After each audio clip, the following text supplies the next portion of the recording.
Today, I am going to tell you how to reduce Asafoetida taste or Hing taste in Sambar.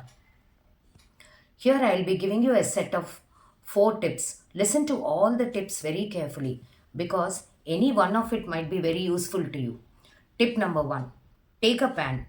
Suppose you have to repair half a liter of sambar, chop 2 medium-sized potatoes, parboil the potatoes along with some masalas other than the hing. Now add this mixture to the sambar with extra hing taste. Cook it on slow fire for about 5 to 8 minutes.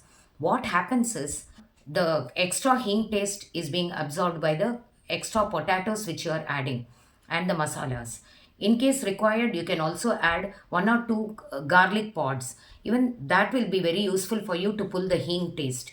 Next, tip number 2, take a pan, fry some onions and tomatoes, add 1 or 2 garlic pods if you could.